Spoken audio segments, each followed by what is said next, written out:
What's up guys, and welcome back to another episode of the Premier League Career Mode. It is episode number 13, returning today. Lots of stuff to get through. We'll have the FA Cup 4th round at home to Coventry City as we try and reach the last 16 for the second year in a row.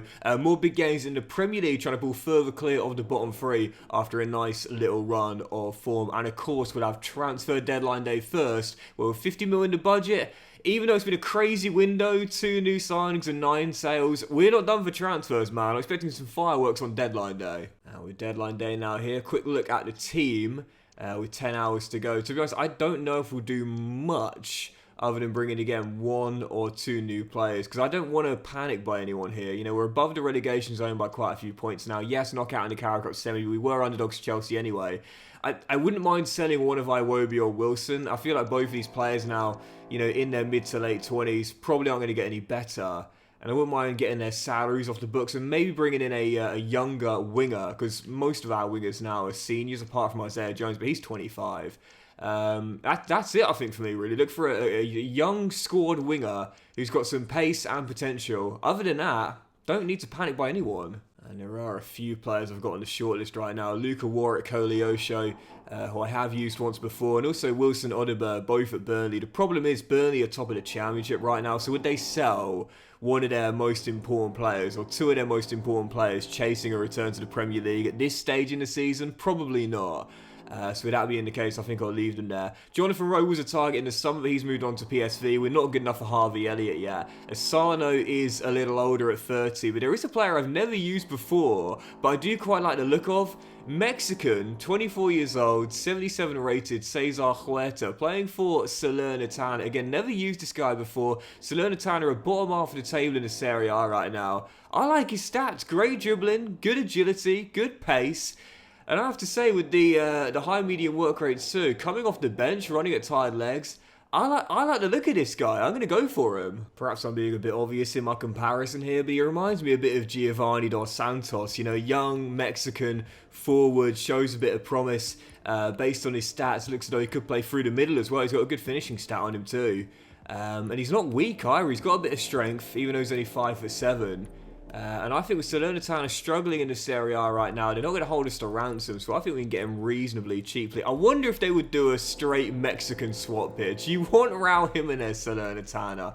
Go on, Raul. Salerno, great place to play your twilight years. We do a little switchy between the Mexicans here.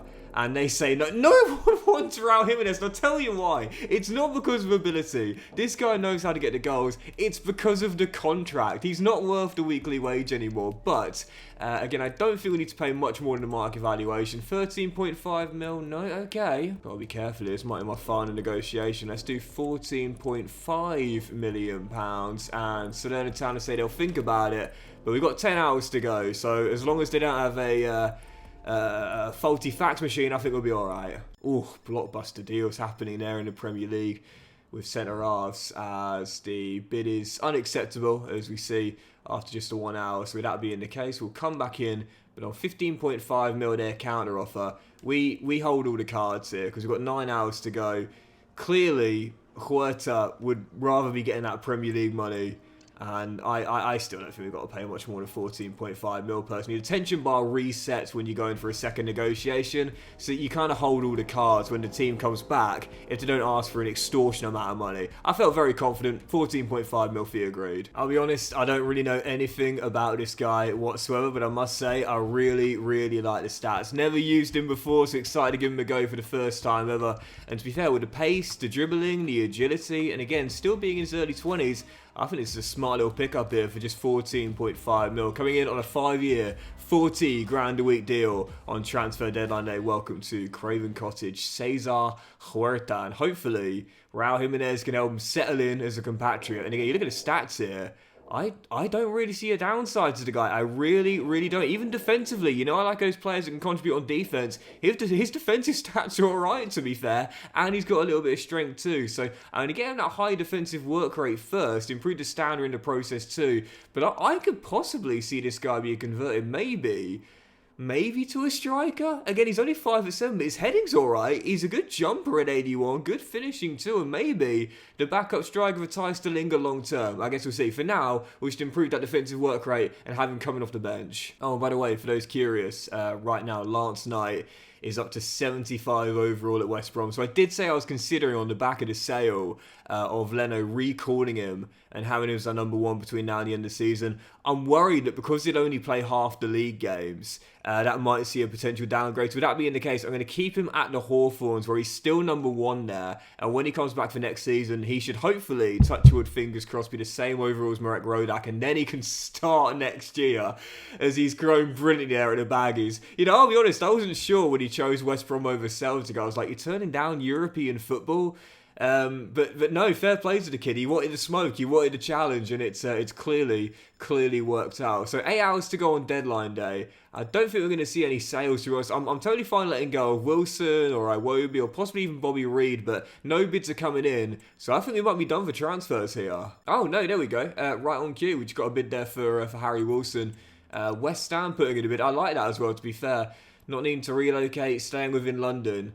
And on 53 grand a week, I'm not even going to negotiate with Julian here. I'm just going to say you can take him. He's on 53 grand a week. Again, it's another one of those salaries which, in my opinion, not quite sure he justifies, especially just lack of game time. So I'll take the market valuation bid. He's not going to get any better, I don't think. And we'll try and get his salary off the books. So one winger in, one winger out. Wilson off to West Ham 7. I think he's a pretty solid player, Harry Wilson, to be fair. Full Welsh international, of course. Lots of caps for the national side. But now Cesar Huerta's coming. Going to get even less game time as like 6th choice winger. So totally fine. Just getting a small fee and his salary off the books. Taking our budget up to around 40 mil.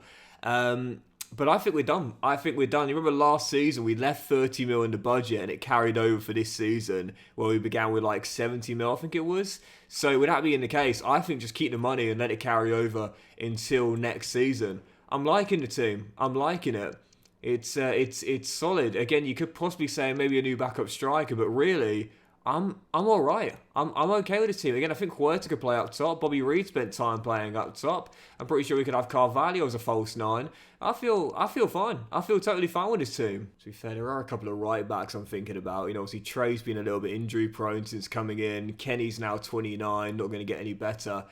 This lad, Pedro Malero, now at Las Palmas, he's only just joined there. And I've got a thing where I don't like to sign a player within the same season as when they've moved on. So he would have gone there in the summer. I'm not sure about bringing him in now. But Valentin Gendry at the Saints, young Frenchman, 76 rated, 24 years old, medium-high work rates, quick, great stamina, solid defensively as well. And possibly as the backup for Trey Hume too. I don't mind this because Kenny's probably going to go in the summer. I think this would be a pretty smart pickup here. Yeah, welcome back to the Premier League. Southampton obviously winning the playoff final on Sunday against Leeds, but in the save right now, sat in 10th place, probably set to stay in the second tier. And if Valentin wants to take the next step up, he'll probably need to leave. Don't think we'll have to pay much more than market valuation. Is there anyone I can give them right now? Probably not really. Just looking down the list here.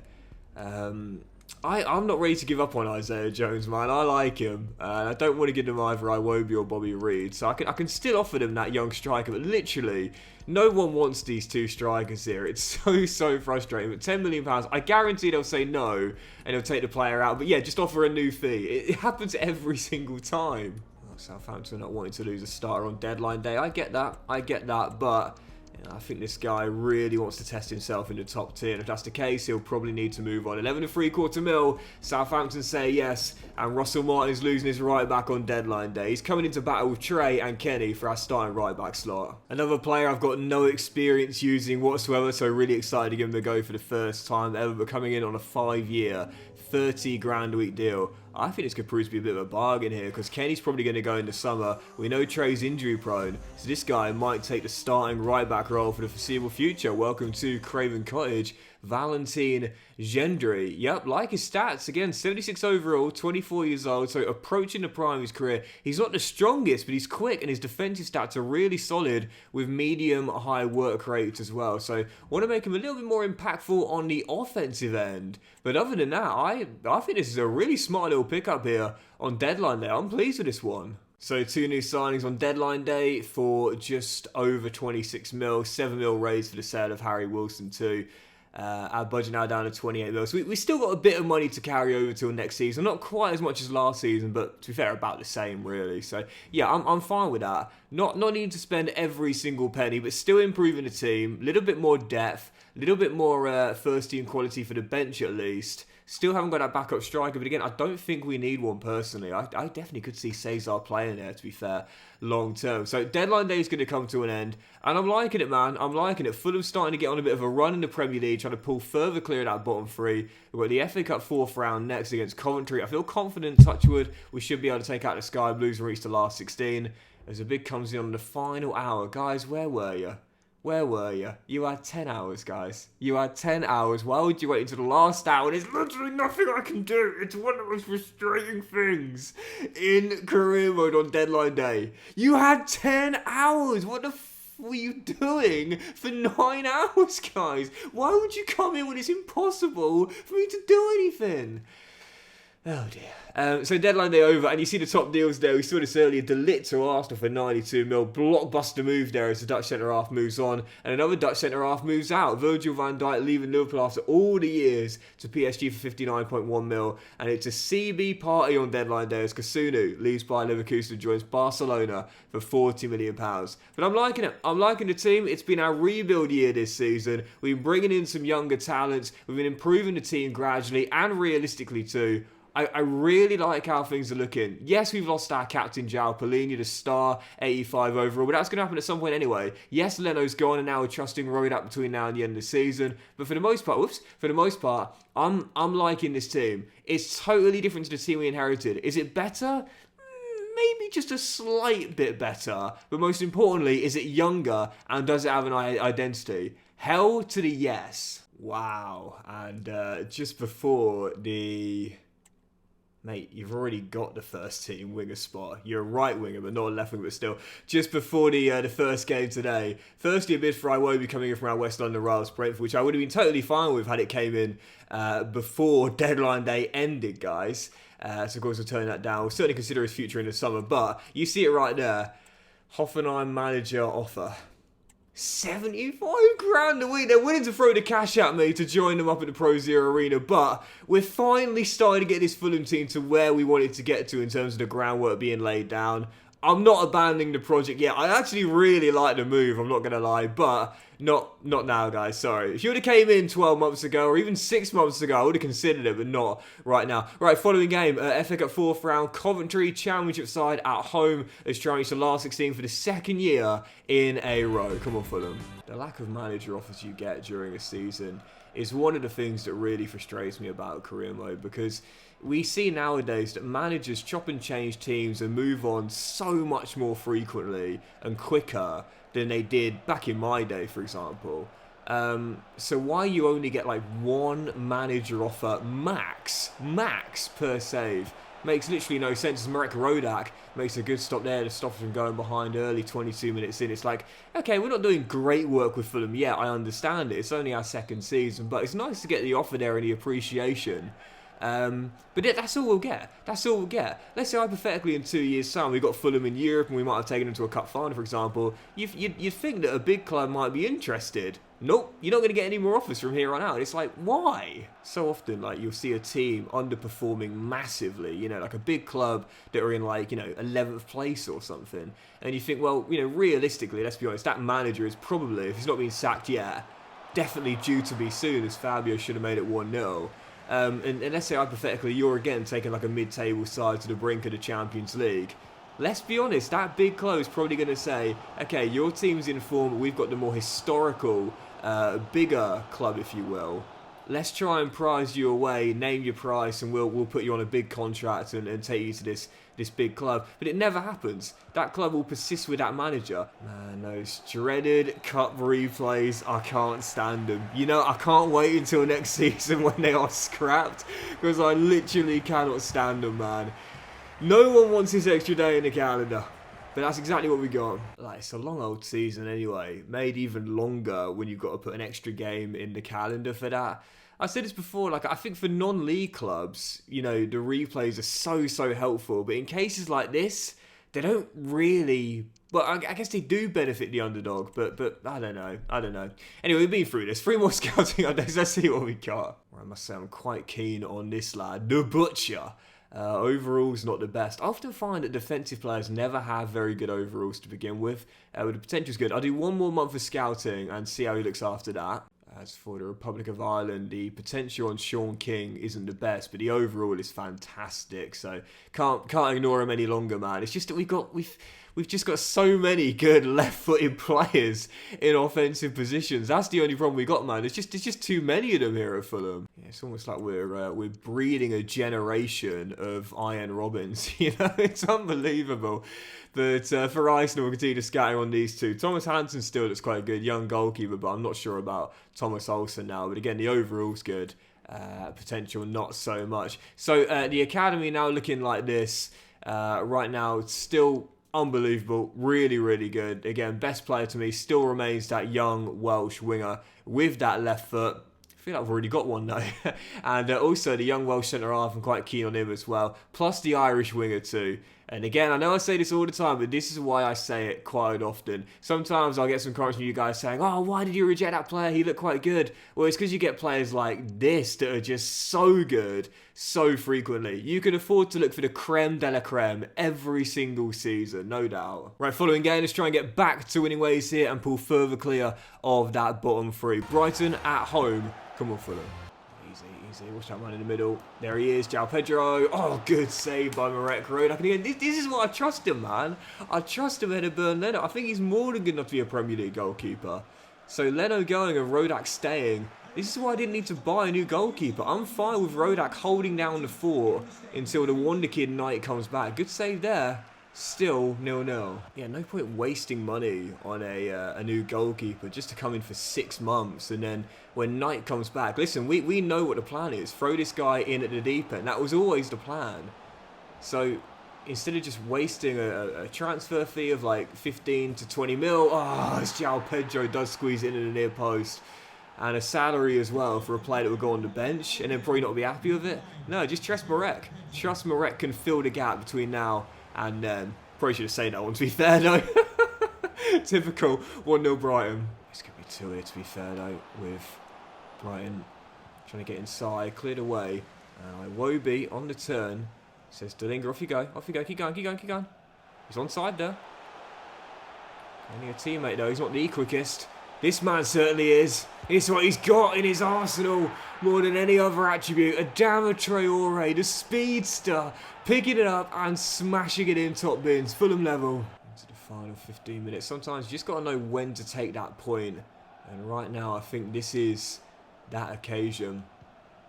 Brighton are a good team. We were behind and yeah, I'll just take the point from here. Extra point on the board. Extra point on the board towards safety. As I whoop says, Traore, off you go. Got it, Hammer. He's so quick. It's unbelievable. Can he cross? He can. And it's cleared at the far post. It's the only reason I've kept him here. He's just one of the quickest players in the game. And it's ludicrous, man. You send him running. He's like a greyhound. He don't stop. As Iwobi finds Sara for the win. Oh, what a save for Bruggen. Unbelievable stop. Kuto's corner. Headed up in the air, Traore should win that, doesn't. And to be fair, hits the deck as well and goes down. I think that's probably just going to be a bruise there for Adama. Hold on. Traore! Yes! The speedster! Playing to his strengths, runs onto the through ball again and this time beats Bart and hits the top corner. Fulham win it at the death. Adama Traore, it is bread and butter, running onto that through ball and giving us the winner at the death. Fulham with the 3 points and a huge victory in West London. He's just one of the quickest players I've ever seen in the Premier League, as thankfully it was indeed just a bruise. I thought it would be. Shrugged it off quickly. And speaking of shrugging off, it's just that's the thing with Traore, is Bobby Reed says, boss, got to be honest with you, I think we're not getting games starting to damage my career. I want to get away and make a fresh start somewhere else. I'm alright with that. Obviously, we've got so many wingers here, so Bobby gave him an extension last season, but he was always going to be a short term as opposed to long term, just to help mentor the youngsters, and so I'm totally fine letting him go in the summer now at 32 years old and not getting really many starts. Practically all 14 of those games have come from the bench. But yeah, he's just so strong as well. Do you know what I mean? It's not just the pace, it's the frame. He's so strong and so hard to stop as Brentford won. I don't really want to send him to a West London rival though. I prefer getting him elsewhere if possible. Right, following game, let's see if we can get another win here, but it's going to be a tough one. Man City away at the Etihad. Right now, 26 points on the board, 22 games in. Really nice run in the league for Fulham, and I would say right now, we're maybe 3 wins and a couple of draws away, I would say, from safety. And in 16 games, that's more than doable, as we've now got a bit of separation between us and the bottom 3. Let's put off a massive scalp here away at the Etihad. Come on, Fulham. I see nowadays a lot of people trying to become so multifaceted in everything and be a jack of all trades. That's lovely, but at times it's not easy to do. And sometimes you've just got to know what your strength is and play to it. What's your main asset? As Erling Haaland opens to score him, but the flag's up for offside and it's not going to count. What's the thing you're best at? What's the thing that you've been given a gift at? What's the thing that you've got that strength in? And then lean on that and develop it as much as you can and become a specialist in that area. That, to me, I think is always the way to success. Don't worry about the things that you're not great at. Focus on the thing that you're really good at. For me, for example, like I'm going to be very honest here, very candid about it. I always wanted to be a bit of a comedian. Like, I'm not going to lie. I don't know whether it's a people-pleasing kind of thing I've got, but I always wanted to make people laugh and be a bit of a joker. And in school, I was a little bit of a joker. Not a complete class clown, sorry. But I realised quickly in my early 20s that it's not something I'm great at. Do you know what I mean? I can make people laugh on occasion, but normally what I find is that I'm funny when I don't try and be funny. Do you know what I mean? It's like it's when it's unintentional. That's when it's more funny, and I make a mistake or something. But as Jao knew as far as in the opener, I realised in my mid-20s when I tried certain things on YouTube, trying to be a little bit more funny, I realised I'm not very funny. I'm not a very funny person. I want to be. I always wanted to be a bit of a comedian. Like, I see people doing stand-up and I'm like, oh, I'd love to do that. But I'd be a bit like Arthur in Joker, you know. I wouldn't get many laughs, you know, because I'm not a very funny person. So I realised there's no point in me pursuing this. Do you know what I mean? I've always liked the idea of, you know, wanting to do something, you know, very brave and try stand-up. But I know I'd be terrible at it, so I don't focus on it. I focus on the things that I'm good at, and I leave that as a pipe dream, you know? It's like if I tried to turn my channel into more of a comedic kind of style, it's the death of my YouTube career, do you know what I mean? Because it's like, I haven't got that range. I haven't got that ability. And it's something that I just have to accept, you know, so doing that, it's a pipe dream, you know, let's be honest here, but it's not the sort of thing that I'm ever going to be any good at, you know. It's not worth really exploring. And, yeah, I don't know where I'm going with this, but anyway, it's still down by 1 here. Man City looking to wrap it up, which they probably will. 1 extra pass. Rodri drills it in off the bench. The Spaniard confirms it. That'll do it. And what would been a nice little run in the Premier League is now coming to an end. Man City going 2-0 up. Rodri with the dagger. Well, we knew we'd be underdogs for this. And we got the replay in the week against Coventry at the Rico. So, yeah, big game. Got my starters rested for that one there. Forget this one. Move straight past it. Move on to the next one. Oh, you are joking. Fabio. Come on. I don't know. This is like shades of Evan Ferguson doing it in my Swansea career when he'd only been there for like 2 months. Fabio, the reason why you haven't started every single game is because your stamina's low, but you've still started over half of them. It's the stamina that's the problem, bro. I can't play you every game because you're shattered. You still played 15 games in total.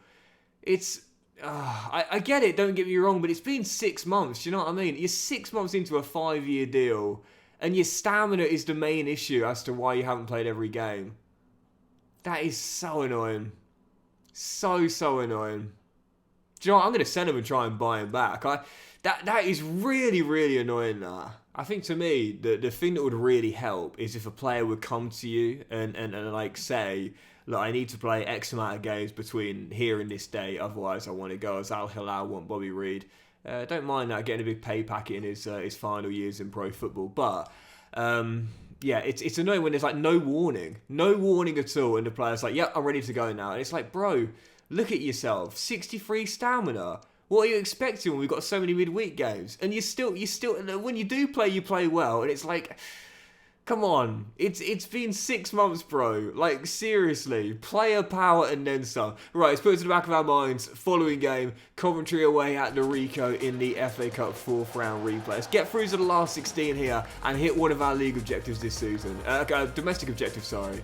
Come on, Fulham. I mean, to be fair, he didn't even come in until match day 4, I think it was. Match day 4, match day 3, so he's played over half the game. I think he's played about 65% of the games in all competitions. As Hadji Wright is denied by Marek, so it's not like he's not played at all. It's just too quick. Do you know what I mean? If this is coming in next season, next January, oh, I'd understand it, but not right now. I'm pretty sure he's had a knock to deal with at some point as well.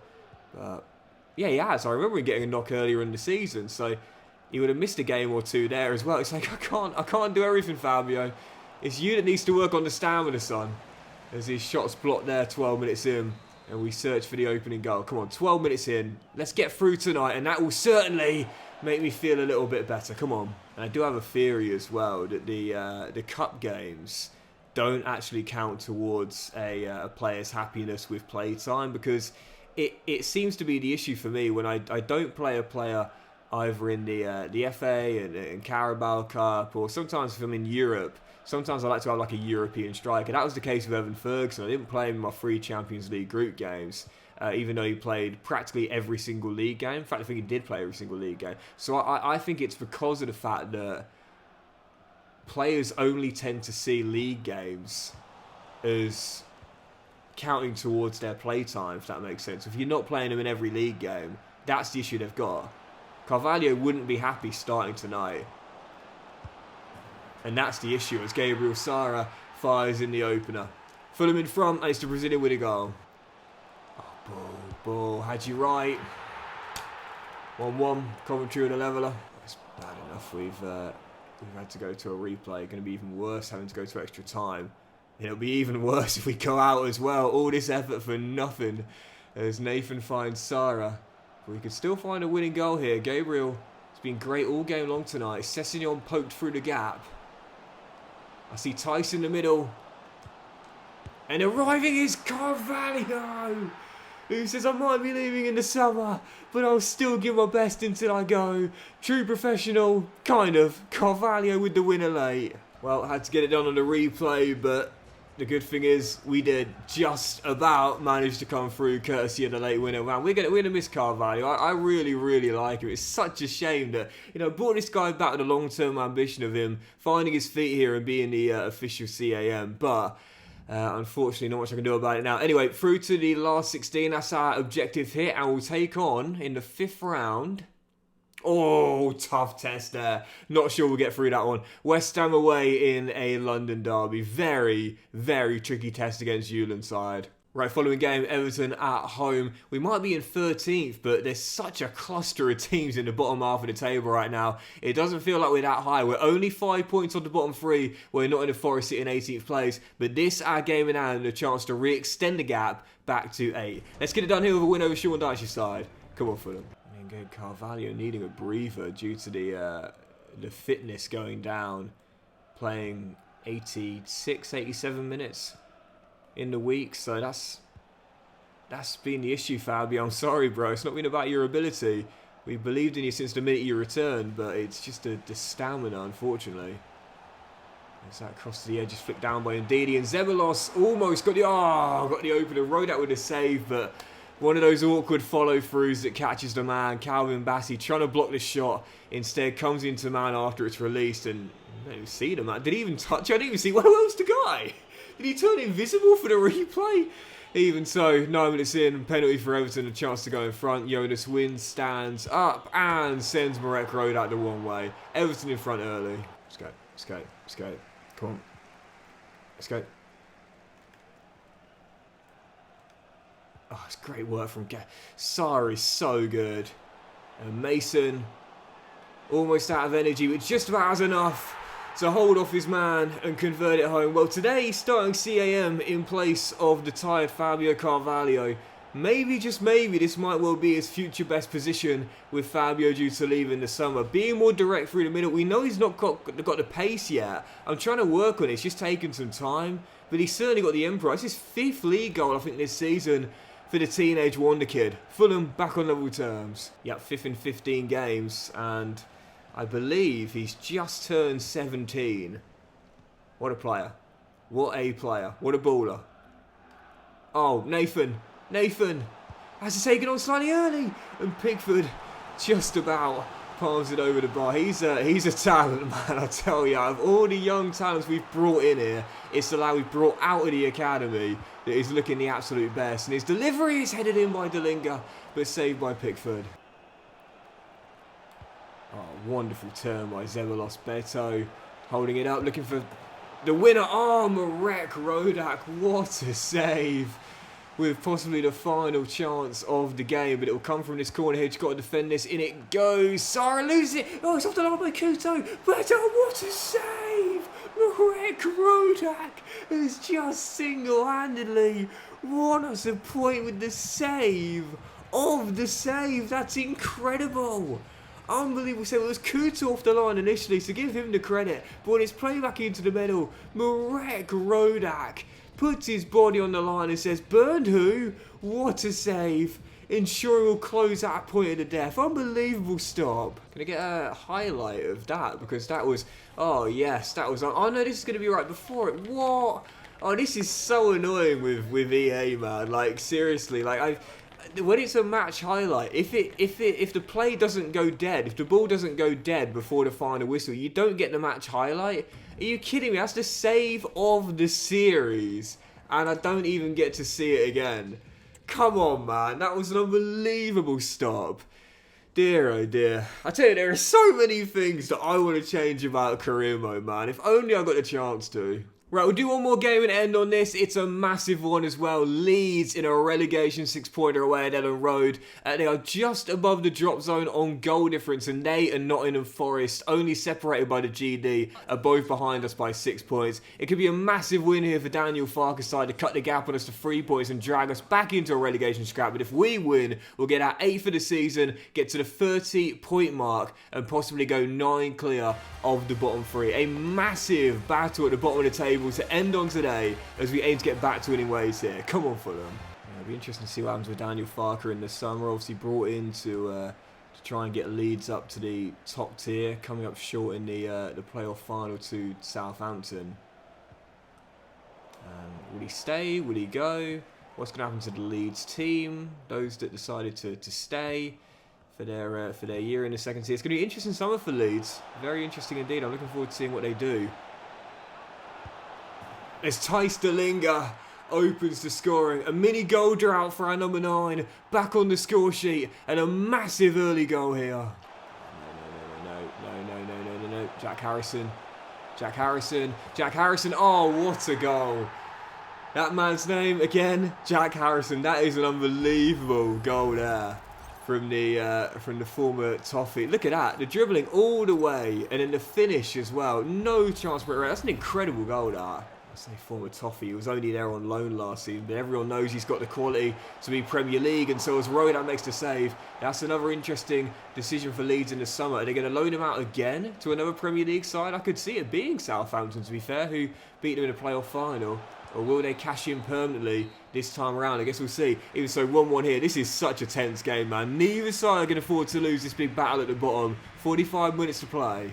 Into the final 11 minutes, and it's been such a cagey, tense second half. Kind of what you'd expect, though, with both teams just desperate not to lose. One of those where, like, as big as a win would be, a loss would be even more impactful and absolutely disastrous. So neither side... Hold on. Wants to throw away the point. Dalinga all the way.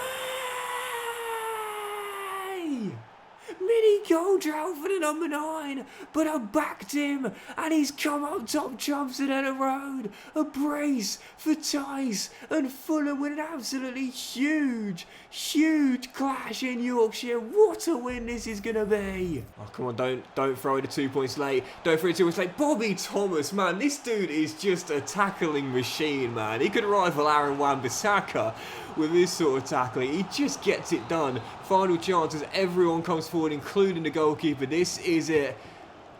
As it's a poor corner, to be fair. It's headed away. Sarr should win that and does, and that will do it. What a huge win for Fulham as Tice Dalinga bags the brace and gives us a massive 3 points in a battle between two teams in the bottom half of the table. Huge victory, huge win, and a great way to close out today's episode, because that will do it for the episode, guys. Massive thank you for watching. I hope you enjoyed it, and if you have, then please do drop a like. Much love to you all. Have a fantastic day, and we'll return in the next one with more big games in the Premier League as we're going to pull further clear of the bottom three. I'd say now, just 2 wins and 2 draws might be enough, but definitely 3 wins. That will surely all but confirm safety, and we'll have the FA Cup last 16 away against West Ham as we try and make the quarterfinals. Have a great day, guys. Much love, and I'll see you for the next episode very soon. What a win.